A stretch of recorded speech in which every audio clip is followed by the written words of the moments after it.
Assalamualaikum warahmatullahi wabarakatuh. Kami dari kelompok 12 akan meroleplaykan tayamum pada pasien luka bakar luas di ruang HCU. Di sini pasien tampak menangis di tempat tidur HCU. Lalu perawat menghampiri untuk menanyakan kenapa pasien menangis.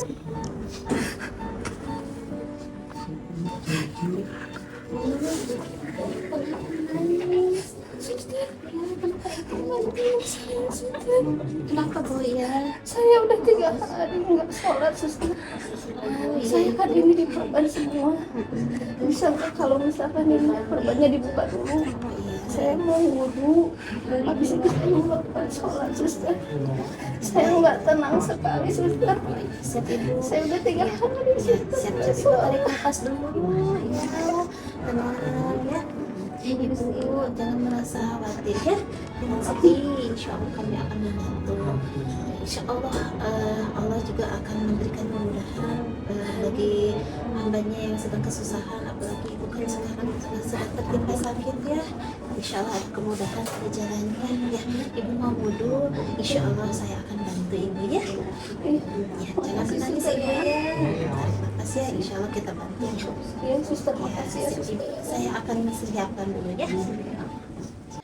Karena khawatir, lalu anaknya berdiskusi dengan dokter dan perawat mengenai kondisi ibunya. Jadi dok, bagaimana keadaan kondisi ibu saya saat ini? Untuk kondisi pasien saat ini, ibu tadi kan sudah lihat ya kondisinya. Untuk pernapasan sih alhamdulillah sudah kita selamatkan ya. Terus ibu juga sekarang udah mulai CM bisa ngobrol. Tapi untuk luka bakarnya ini cukup serius Bu, karena di 80% kan memang luka bakarnya terkena di seluruh tubuh ya. Nah jadi mungkin itu yang kita khawatirkan untuk kedepannya gitu. Jadi kita menjaga sekali agar si luka bakar tersebut tidak terjadi infeksi yang lebih lanjut. Nah itu sih dok yang saya mau tanyakan tentang luka bakarnya dok. Apakah seserius itu dok untuk luka bakar ibu saya dok sampai separah itu? Ya, kalau bisa dikatakan serius, memang serius ya Bu, karena kan memang kita hitungkan memang 80% ya di seluruh tubuh. Itu biasanya kalau luka bakar itu bisa mengundang infeksi. Jadi kita memang benar-benar harus hati-hati dalam merawat ibu ya. Oh iya dok, saya mau tanyakan juga apakah luka bakar ibu saya boleh terkena air? Untuk saat ini sih kita batasi ya Bu untuk terkena air, karena air juga cukup bisa membuat infeksi gitu lebih luas kepada luka bakar ibu gitu. Dok, apakah saat ini kan ibu saya kalau nanti sholat ya harus wudhu kan dok? Terus takutnya kan kena air kan, jadi takutnya beresiko infeksi. Ada solusinya nggak dok? Itu Teh gimana untuk perawatannya? Baik Ibu, kami sangat paham ya atas kekhawatiran keluarga, takutnya perawatnya tidak sah ya kalau tidak menggunakan air. Tapi kan ada ini ya, ada rukhsah ini ya untuk berwudu, jadi digantikan nanti dengan tayamum, kan itu tidak menggunakan air ya. Jadi ada solusinya. Jadi untuk saat ini kami memahami kekhawatiran keluarga, tapi demi keselamatan pasiennya Bu, untuk kondisi saat ini gitu, mudah-mudahan sih kedepannya membaik gitu, jadi bisa wudu dengan air. Tapi untuk kondisi saat ini apalagi lukanya sangat luas itu ya, 80% tadi kata dokter, dan terkena air beresiko untuk infeksi yang lebih luas gitu ya. Jadi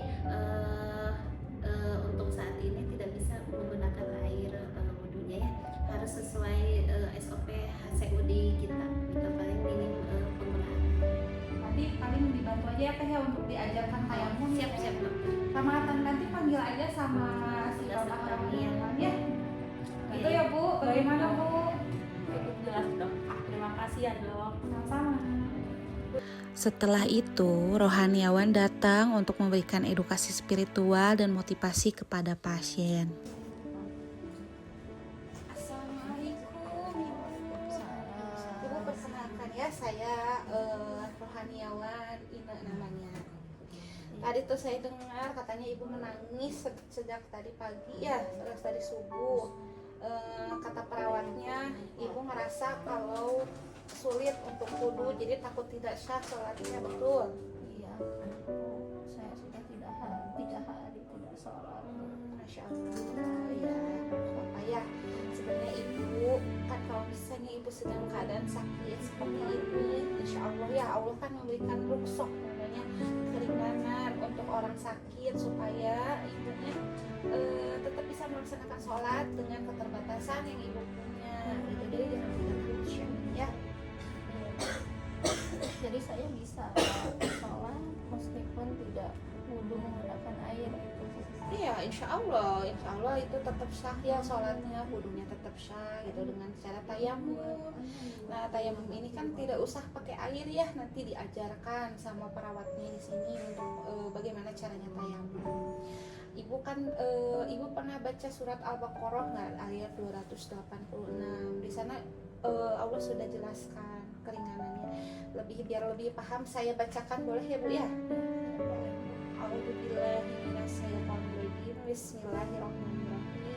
La yukallifullahu nafsan illa wus'aha laha ma kasabat wa 'alaiha ma kasabat. Rabbana la tuhazzibna in nasina wa ata'na. Rabbana wa la tahmil 'alaina isran kama hamaltu 'ala alladziina min qablina. Rabbana wa la tuhammilna ma la taqata lana bihi wa'fu 'anna waghfir lana warhamna anta maulana fansur 'ala qaumil kafirin. Yang artinya saya bacain juga supaya kita paham ya Bu. Ya, Allah tidak membebani seseorang melainkan sesuai dengan kesanggupannya. Dia mendapatkan pahala dari kebajikan yang dikerjakan dan dia mendapat siksa dari kejahatan yang diperbuatannya. Ya Tuhan kami, janganlah Engkau hukum kami jika kami lupa atau kami melakukan kesalahan. Ya Tuhan kami, janganlah Engkau bebani kami dengan beban yang berat sebagaimana Engkau bebankan kepada orang-orang sebelum kami. Ya Tuhan kami, janganlah Engkau pikulkan kepada kami apa yang tidak sanggup kami memikul. Maafkanlah kami, ampunilah kami, dan rahmatilah kami. Engkaulah pelindung kami, maka tolonglah kami menghadapi orang-orang kafir. Subhanallahul azim. Nah, sudah jelas ya Bu ya. Allah pun tidak membebani seseorang atau kaumnya tidak usah kayak sesuai dengan yang biasanya. Kalau misalnya ada keterbatasan pasti ada rukshoh atau keringanan. Begitu ya Bu ya. Jadi ibu jangan sedih lagi, jangan takut kalau misalnya sholat ibu tidak diterima sama Allah. Insya Allah Allah akan mengerti dengan keadaan ibu. makasih ya Bu. Sekarang saya lebih tenang. Saya bisa melakukan sholat meskipun tidak berwudhu, tapi dengan tayamum ya Bu ya. Betul. Ya alhamdulillah kalau ibu sudah paham. Nanti diajarkan ya nanti saat zuhur kita coba untuk tayamum. Kalau begitu sama-sama. Kalau begitu saya izin dulu keliling ke tempat pasien yang lain ya Ibu ya. Assalamualaikum. Tak lama dari itu, perawat lalu mengajarkan ibunya untuk tayamum supaya bisa sholat. Ibu sekarang udah waktunya sholat duhur ya, sesuai dari kontrak waktu saya akan membimbing ibu untuk melaksanakan wudhu dengan tayamum ya. Nanti pada prakteknya ibu lihat dulu cara saya ya, nanti baru ibu praktekkan ya biar mempermudah ya. Ya kita untuk mempersingkat waktu kita praktekkan aja ibu ya. Ini ada medianya ibu, di sini ada tata caranya, dan ini ada media pasirnya ibu ya. Sebelumnya kita niatkan dulu niat tayamum, yaitu Bismillahirrahmanirrahim, nawaitu tayamuma istibahati sholati lillahi ta'ala ya. Setelah itu kita lakukan pergerakan ini, disimpannya di sini. Ibu posisinya lebih nyaman duduk atau berbaring? Enakan berbaring ya, sambil berbaring.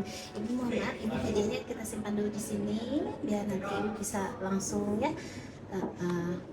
Ibu, karena medianya sudah ada di ibu, jadi kita praktekkan langsung caranya. Tekan tangan di media sini ibu ya. Nah di sini bisa ibu, bisa. Lalu angkat ibu medianya. Ibu bisa memilih salah satu, boleh ditepuk ataupun ditiup ya.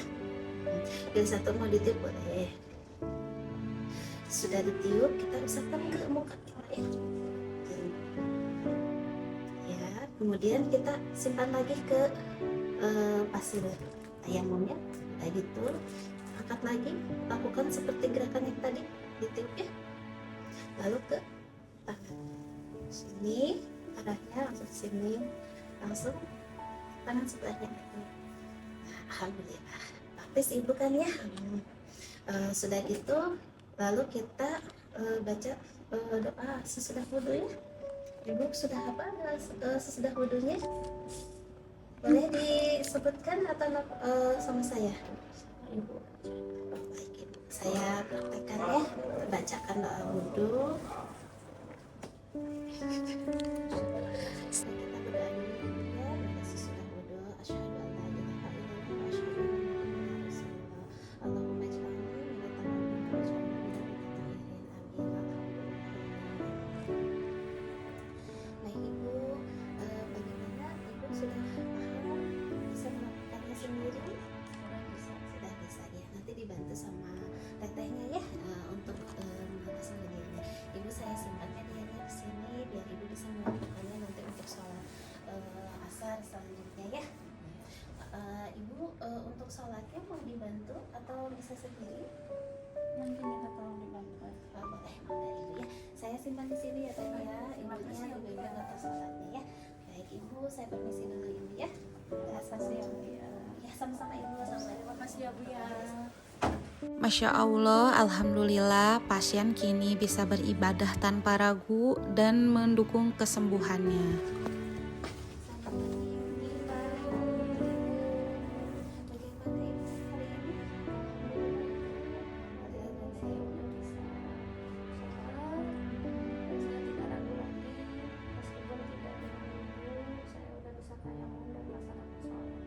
Saya lebih tenang, merasa tenang dan waktu kemarin saya merasa gelisah karena udah beberapa hari nggak sholat.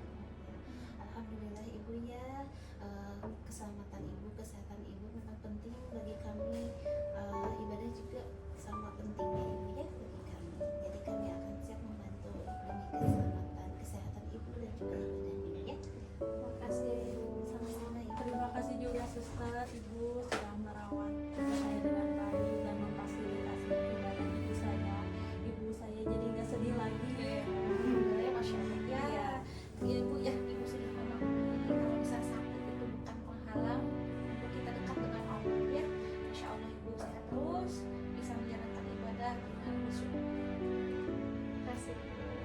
Hari ini pulang ya Bu ya, rencananya. Insya Allah. Alhamdulillah ya. Oke, kalau gitu kita pamit dulu ya Bu ya. Nanti teteh mau lepas infus ya. Siap. Ya, Mbak, Terima kasih ya suster. Iya. Sekian video dari kami. Allah menghendaki kemudahan bagimu dan tidak menghendaki kesukaran bagimu. Al-Baqarah ayat 185.